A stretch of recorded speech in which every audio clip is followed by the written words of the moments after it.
यही है वो खौफनाक लम्हा जब सैकड़ों लोगों के लिए मोरबी का झूलता हुआ ब्रिज बन गया मौत का झूला।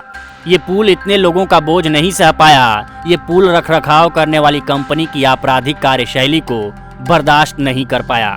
ये झूलता हुआ झूला मोरबी पालिका की लापरवाही झेल नहीं पाया। चंद सेकंड में ही पानी में जाकर गिर गया।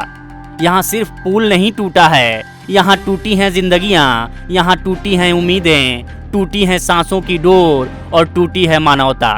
गद्दी पर बैठे धृतराष्ट्रों से अब चीखती पुकारे यही पूछ रही हैं कि अंग्रेजों की गुलामी के जंजीर तोड़ रहे हो, शहरों और सड़कों के नाम बदल रहे हो, स्टेशनों के नाम बदल रहे हो, तो फिर 100 साल पुराने अंग्रेजों के बनाए इस मौत के झूले को क्यों नहीं बदला। हादसे और 132 लोगों की जान लेने के बाद सिस्टम की कुंभकर्णी नींद टूटी है। रिएक्शन आ रहे हैं, एक्शन हो रहा है, आरोप ट्रांसफर किए जा रहे हैं, लेकिन कुछ बुनियादी सवाल पूछेंगे तो पूछने के लिए कुछ बाकी नहीं रह जाएगा। बस दोषियों को पकड़कर ऐसी सजा देना बाकी रह जाएगी कि एक नज़ीर बन जाए। लेकिन क्या ऐसी सजा मिलेगी या भ्रष्टाचार की डकार की आवाज़ में माताओं, बहनों, बेटों, बेटियों और पिताओं की हृदय विदारक चीखें गुम हो जाएंगी। भारत में विकास के लिहाज से कथित सिरमौर राज्य बहुप्रचारित गुजरात मॉडल वाले राज्य में बने इस पुल को गुजराती अंग्रेजों के ज़माने से झेल रहे थे, लेकिन पुल और नहीं झेल सकता था।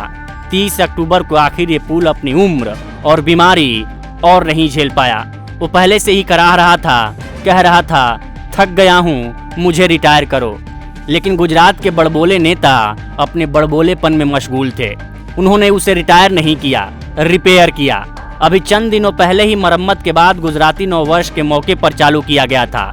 अगर रिनोवेशन के बाद भी ये इतनी जिंदगियों को लील गया तो इन मौतों का जिम्मेदार कौन है? किसने लगाया सैकड़ों जिंदगियों पर दांव? किसके हाथ खून से रंगे? मोरबी पालिका कह रही है कि रखरखाव करने वाली कंपनी ओरेबा ने पुल को बिना मंजूरी के खोल दिया। सवाल ये है कि मोरबी ब्रिज बिन मंजूरी खुला तो क्यों आंखें मूंदे रही पालिका? ये कोई छोटा पैकेट नहीं, पुल था, किसी के निजी कमरे में नहीं खुला था। बड़ा पुल था, शहर के बीच में था। पुल खुले 4-5 दिन हो गए थे, नजर नहीं आया क्या? क्यों नजर नहीं आया? सिक्कों की चमक से आंखें चुंधिया गई थीं या चुनावी सीजन में नेताओं की धमक से आंखें बंद हो गई थीं? इस देश में गलियों की तख्ती तक का लोकार्पण करने नेता आधमकते हैं। यहाँ किसने किया था? इसी मोरबी में 1979 में एक बांध टूटा था, 1500 लोग मरे थे। तब आरोप लगा था कि इंदिरा गांधी ने लाशों से आती दुर्गंध से बचने के लिए नाक बंद कर ली थी।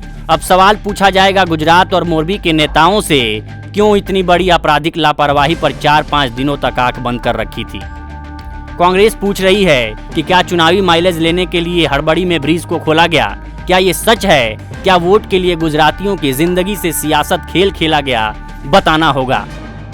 इस मौत के झूले पर बड़ी जिंदगी की कीमत 17 रुपए और छोटी जिंदगी की कीमत 12 रुपए लगाई गई थी।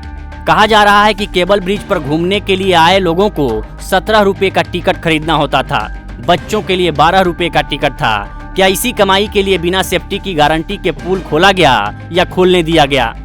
मीडिया रिपोर्ट्स के मुताबिक पुल की क्षमता 100 लोगों की थी, तो 400 से ज्यादा लोग कैसे चढ़ गए?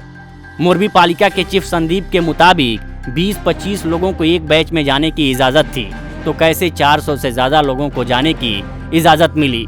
पुल पर कितने लोग जा रहे हैं? क्या इसे देखने वाला कोई नहीं था?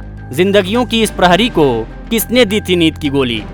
हादसे के बाद देश भर से पीड़ित परिवारों के लिए शोक संवेदनाएं आ रही हैं। पीएम मोदी ने दुख जताया है, गृह मंत्री अमित शाह ने दुख जताया है, लेकिन क्या सिर्फ दुख जताने भर से सैकड़ों परिवारों की पीड़ा का अंत हो जाएगा?